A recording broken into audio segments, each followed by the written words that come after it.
November of 2012. Senator Roth represents the 31st Senate District, comprised of nearly 1 million Californians residing in western Riverside County. Senator Roth districts includes portions of Riverside County, including Corona, Eastvale, Warupa Valley, March Air Reserve Base, Moreno Valley, Norco, Paris, and Riverside. Just a small little area there. Prior to his election to the state Senate, Senator Roth practiced labor and employment law with Riverside, so that's what I mentioned, his attorney, for 30 years. Wow. You don't look that old. In addition to his civilian practice, Senator Roth also served active duty as a reservist in the U.S. Air Force, Judge Advocate General Corps, retired in 2007 with a grade of Major General after 32 years of military service.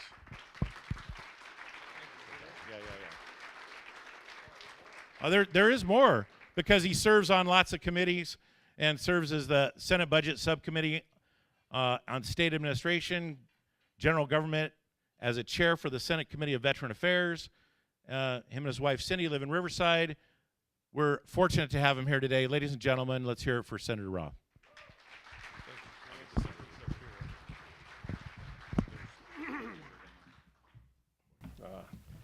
Well, thank you very much for that warm welcome. It's always good to be in Corona at the Chamber. Great organization, does a great job, great city. Very proud to represent the city and each and every one of you. A recovering attorney and a politician, now that's a combination. I try when we're out of session, and we're out of session now, to come back and visit with organizations, in particular yours, to give you an update on what we have done and what we did, the good, the bad, and the ugly, in the last legislative cycle. And actually, the sessions are 2 years, both on the budget side and on the legislative side. Now, I'm going to talk a lot about the budget because, frankly, from my perspective, most of what gets done in the good way gets done in the budget, not in the thousands of bills that we have to rifle through each and every year. To give you some perspective, California's total budget is about $200 billion. The general fund budget is about $139 billion, and that's actually where we get to pay for things and make decisions. To give you some comparison, Arizona's budget is about $10.3 billion. Florida's is about $88 billion. Texas is about $108 billion, and New York is about $168 billion. And we're at about $200 billion. Of course, we have about 40 million people in this state. Very diverse geographically, very diverse demographically. Beach, highly urban, inland, north, central, and south. Different issues, different interests, different political persuasions, and you can imagine the fun that we have in Sacramento with 120 legislators. But there was some good stuff that was done. You should note that at the end of the 2018-2019 budget year, we will have about $16 billion in reserve in the state of California. That's the first time, frankly, in a generation that we've had more than about $1 billion. And we will have a fully, remember the Rainy Day Fund? You all voted on it, I'm sure. It was a proposition, Budget Stabilization Act. For the first time, the Rainy Day Fund will be fully funded, 10% of the general fund, at about $13.8 or $13.9 billion. Now, using that money, and we've had an unparalleled period of success in California. Mind you, the governor's people predict that we will start a recession, or at least a little dip. We hope it's not like the last one, in about 2021 or so. Hence his need and insistence that we sock away large amounts of money in the reserve.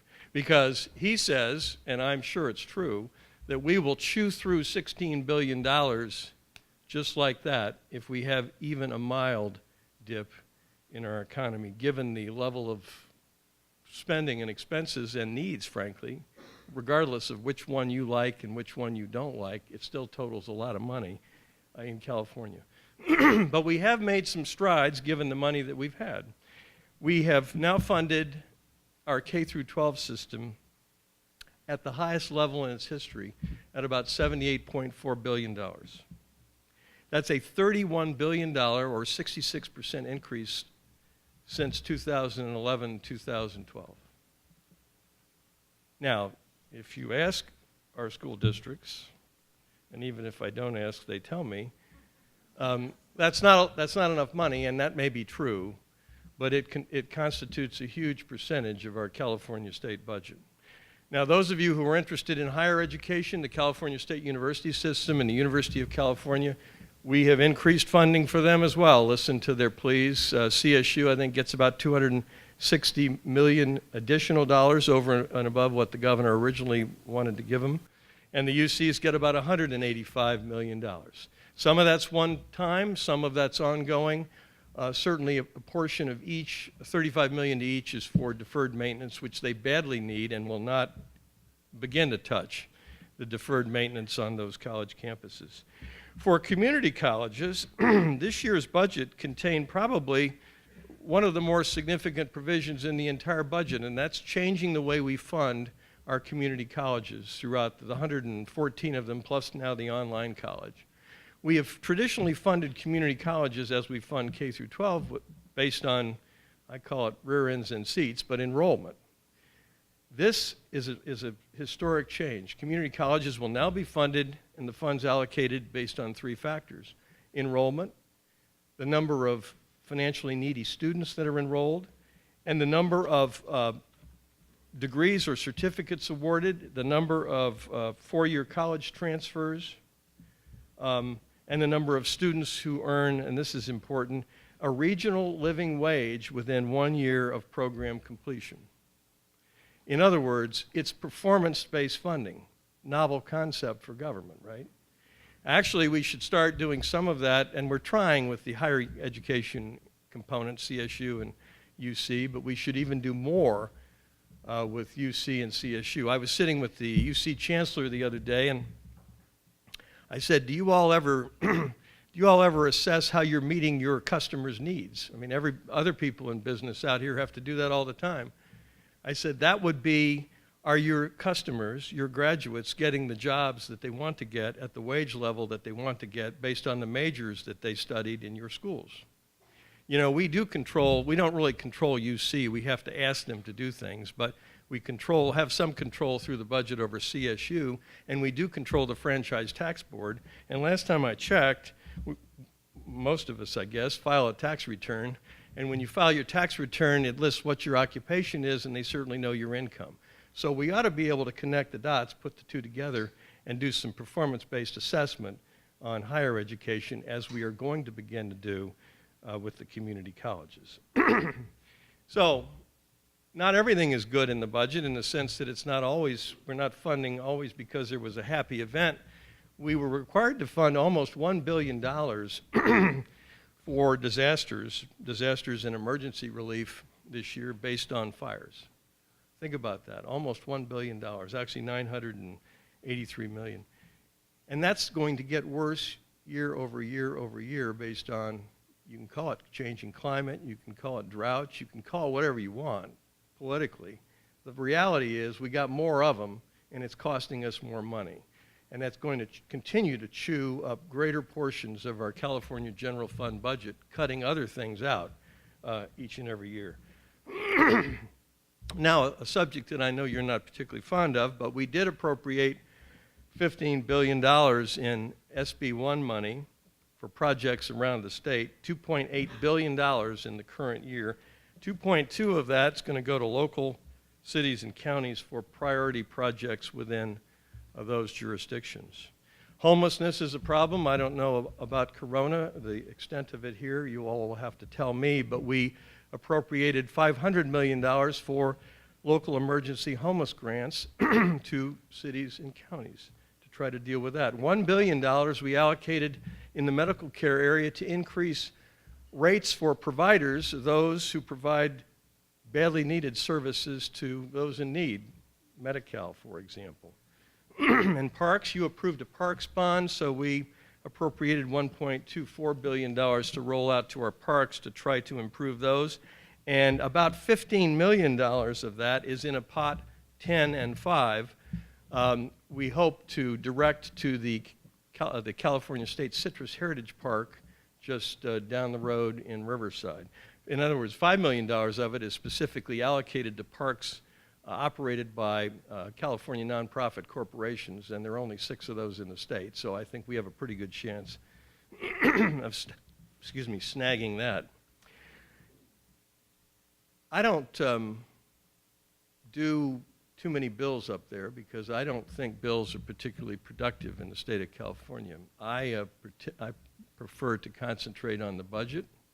I've been blessed to be a budget subcommittee chair each and every year that I've been up there. So there are 5 of us at the table with the budget chair, and I have an opportunity to deal with projects because I think projects are what legislators ought to be doing for their districts and not engaging in the partisan political mess that occurs in Sacramento.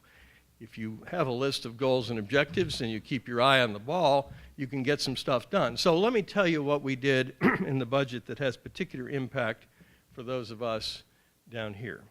We were able to secure an additional $40 million for medical residencies flowing to medically underserved areas such as ours. And you know the drill. We have a medical school at UCR, but you can graduate all the doctors you want, and if you're shipping them to New York and New Jersey and Maryland for their residencies, they generally don't come back. So we need to have the residencies here so the doctors train here and the doctors stay here. We were able to secure $3.5 million to expand our California Military Institute in Paris, California, and a similar one in Porterville. I don't know if you know what the California Military Institute is. The one in Paris serves over 1,000 students in grades 5 through 12. It's part of the California Cadet Corps, and it's a school based on applied leadership,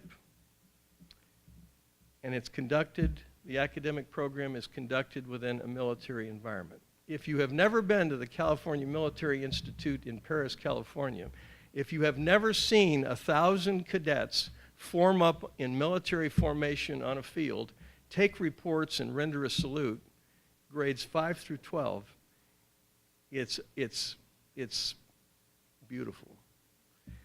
So we were able to get some money to expand that program. We were able to get $15 million directed to the UCR School of Medicine to establish an innovative telepsychiatry program in Riverside County. You know, there is a huge need for mental health professionals. I saw a statistic that I think in the area of child psychiatry, we may have 2 serving a population of 600,000. Maybe a little off on there, but I'm close.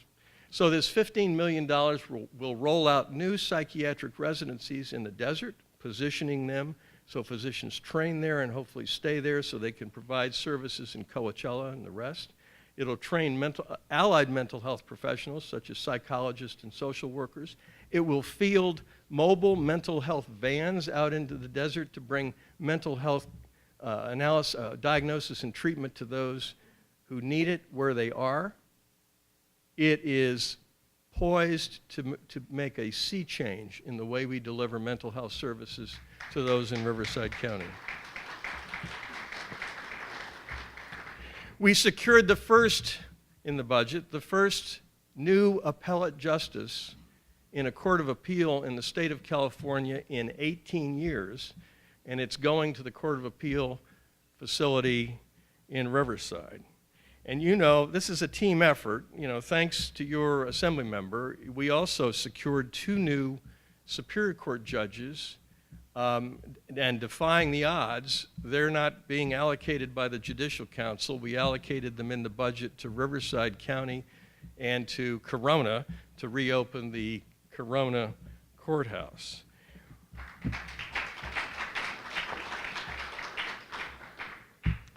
As I said, it's a team effort, and you know that you now have $5 million for a new early childhood education facility at Norco.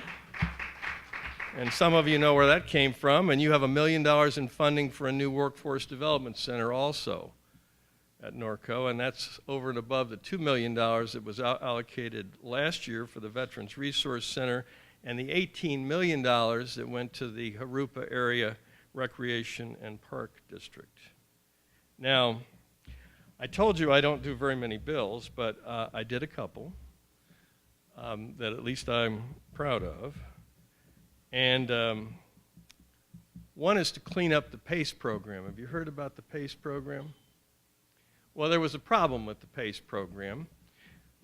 Contractors could solicit these PACE home improvement contracts and have the homeowner sign the contract agreeing to pay for home improvements at, let's say, $50,000 before the homeowner knew whether or not the homeowner was going to qualify for $50,000 in PACE financing.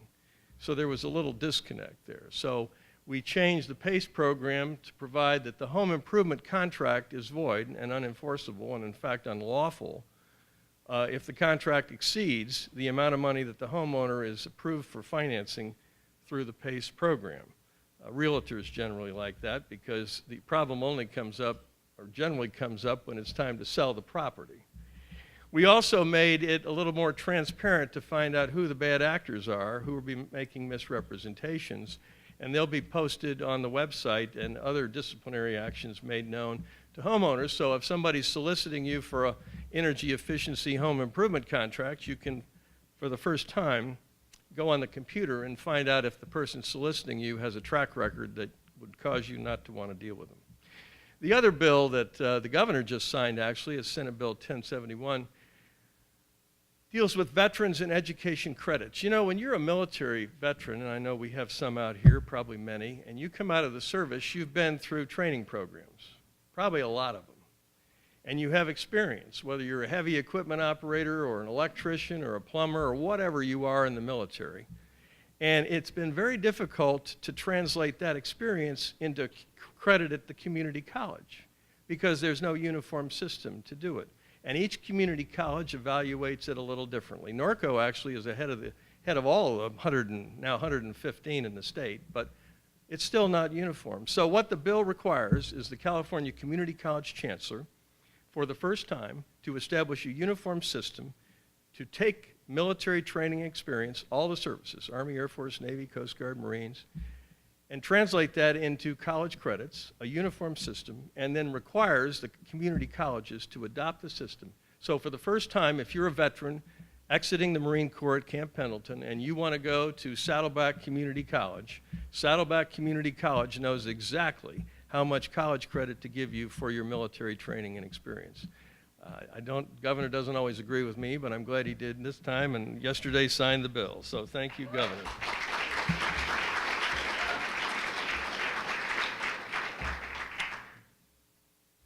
Now, there's more to do. And I tried to do some of this year, but I couldn't. I should say we tried, because you know there's I is nothing in Sacramento. It takes a team to get this, working with your assembly member, working with the governor, working with my colleagues. And frankly, that somehow affects and does affect the way I occasionally behave up there, because from time to time you have to suit up and play with the team if you want the team to help you. But let me tell you about what is left to be done. We have a medical school at the University of California, Riverside. It turns out 60 medical doctors a year. It was funded in 2013, which is, of course, why I ran. But at the time, the funding that we secured, about $15 million or so from the state, was barely enough to start the school. So the school's undercapitalized and the school is undersized. We did not build a new building. When the school was created, we used existing space. So we need to expand the University of California's Riverside's medical school. It's going to take somewhere between $60 and $70 million for a new facility. We need to double the class size to 120 physicians per year, and we need to probably double the operating budget from the state to somewhere around $30 or $40 million. That is, you can hold me accountable for this. That is my project for this next year, and if not next year, the year after. But I can tell you and assure you that by the time I finish this term, that school will be expanded, and they will have 120 students in a class. The other thing we need to do, as you know, the California Air Resources Board Vehicle Emissions Testing Lab, construction is underway. If you want to drive over to Martin Luther King in Iowa, you'll see the bulldozers moving and digging. That facility, that $417 million capital project, thank you, Governor Brown, and about 450 to 500 jobs should open around January or February 2021. But that's not all we need to do in that area. We need to relocate the California, the CSERT, Engineering and Research Center at UCR, to that CARB campus to increase the synergy between the University of California's environmental engineering programs and the Air Resources Board's environmental testing and regulatory programs. We will do that. That will take additional money. I was trying to get about $10 million to begin the study this year, but I got aced out by some other political considerations. It is Sacramento. But I'll be back at that. And the reason that and the medical school expansion are important is we need to drive change in this region away from, not to exclude, but away from the way we've typically attracted jobs, construction, warehousing, and the like. We need to take that medical school and we need to leverage it, and we need to attract medical-related industry here, research and development and the like. And the way we're going to do that is we're going to increase the size of that school, we're going to increase the prominence of that school, we're going to increase the research that goes on at that school so it attracts business, as you here, those in Riverside, Moreno Valley, and the other cities in the Senate District are doing to increase the popularity and the desirability of your communities. This is a wonderful place to live. We should be able to attract business and employees here in these industries. The same is true for the environmental related business that comes with the Air Resources Board and should come with the extraordinary engineering school and the environmental engineering programs at the University of California, Riverside. So by creating a synergy, relocating the engineering program with the Air Resources Board, we should drive the environmental business to come to our region. It's already happening. Chambers are receiving phone calls from businesses that do business with the Air Resources Board. I don't know why, but they feel the need to climb up under the armpit of CARB and work in the same community and region. That's okay with me.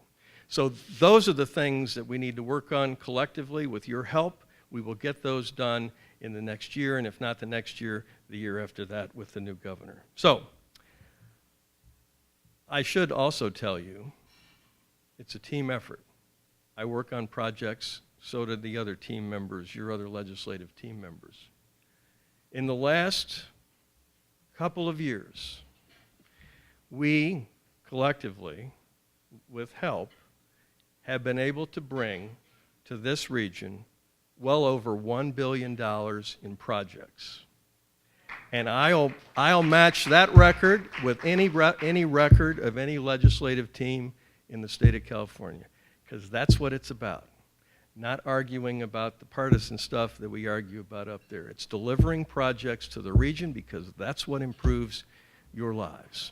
So, I know I'm out of time, but not everything we do in Sacramento is good. I've obviously emphasized the good stuff. I'm prepared to be held accountable for the bad and the ugly, so let's have it. Questions, please. We have a couple microphones. If anybody would like to ask a question, please stand up and bring a microphone. You can ask. Stand up. What's your name and your question? Sure. So I'm Bill Asaley, Senator Roth. Nice to meet you. Pleasure to meet you. And I appreciate you discussing all the resources that have been brought here. But what I don't hear from our legislators and what really affects the community here is how these policies and where this money is coming from. It's often on the backs of the business owners in California. And when we are trying to attract more businesses here and we have a legislature that's constantly raising taxes and regulations, so how do you see the two coming together? Yes, we want to spend money on programs that are really worthwhile, but at the same time, we are killing our businesses and our industry in California. And the two don't seem compatible. And I'm glad that you're here discussing it, and I really wish that Assemblywoman Cervantes was here to discuss it as well, but I appreciate you being here today. So thank you. Well, I'm happy to take it on for her. You know, the problem that you have to realize here is that we are a small microcosm of the state of California, and there are 120 legislators up there, and most of them don't share the same views that you or I do. So I completely agree. Although when somebody says regulations, I ask them to talk specifically about specific regulations, because when I was in law practice, which dates back to before you could look things up on the computer. The California Code of Regulations is where they're all published. And it used to occupy 3 rows of bookcases in my office. So it's hard for me to deal with the regulation thing without talking about specific ones. I will admit that the bills that come out of the legislature in Sacramento, the ones that get through the governor and get past the Senate and the Assembly, some of them are not very good. But one legislator can't generally stop those. We try to, in fact, I don't think I have, my staffer can check me on this, I don't think I voted for a tax, except the one you all know about, in the 6 years that I've been up there. I agree with you on that. But given the environment we're in, from my perspective, what I think we ought to be doing is making sure we get our fair share of the money that's being generated here in the district. So I can go up there and I can stand up and do floor speeches, frankly, and some of my colleagues do, and they're my friends, and rant and rave and then poke my fingers in the eyes of my other friends and colleagues on the other side of the aisle. And you know what they get when it comes to budget time? The goose of the egg. In fact, my colleagues to the southwest ask me to fix their funding issues. When they can't get a grant at a water district, they ask me to write a letter to the State Water Resources Control Board and get the money for the water district in Southwest County. When there's a water problem in a small water agency that needs a fix, budget or legislative, they ask me to do the fix, and it's not even in my district. So look, I get it, and I agree with you, and I can't disagree that we beat the living crap out of California businesses and that our revenue system is way out of whack. When 85% of the revenue is generated from personal income tax and corporate tax, that is completely out of whack, which is what causes our budget cycles to be like the roller coaster at Coney Island. We need tax reform. Somebody's going to cut me off here. We need tax reform. It's going to take the governor to sit down with everybody and do tax reform, lower the taxes, make it even out our budget stream. But until that happens, my job is to get our share of the they told me not to use pork, projects. Did I answer your question?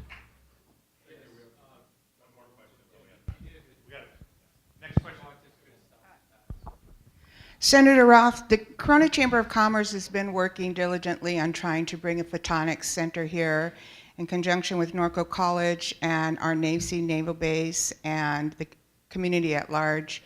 And I know Tyler Maderi's been keeping you up to speed on some of it. I'd like to hear your thoughts about the project and bringing that to our region. Well, I'm all for innovative programs. I'm all for bringing programs to this region that will attract other business. You heard me talk about CARB and the medical school and Synergy. I'm all for bringing programs to the region that create jobs. The one thing that I'm not that familiar with the detail. I'm just getting familiar with, becoming familiar with it. The one thing that we have to be a little concerned with is how we fund it, and making sure that we have support from within the community college district and the California Community College Chancellor's Office to fund that kind of program. Because unlike the California State University system or the University of California, that are, to the extent that the state funds them, are funded out of the general fund budget, non-Prop 98, community college funding is, as I recall, almost exclusively Prop 98. And so it may be very difficult to fund a very robust program like that on a sustainable basis. And that's what I'm concerned about. If we start a program as a pilot, if it grows a little bit, how do we fund it next year? How do we fund it the year after? How do we fund it 10 years from now? And that's my concern. I'm happy to take a look at it. Tyler, my district director, has started to brief me on it. I have not had a conversation with the Riverside Community College District folks, Bill Hedrick, or certainly the Chancellor, and I'll promise to do that. Well, let me just say this. I am at your service, and it is a privilege to represent you. I promise to come back if invited and to answer the rest of the questions, including the ones that I'm sure Bill wants to ask me, the next time I'm here. Thank you very much for allowing me to represent you and for inviting me here today.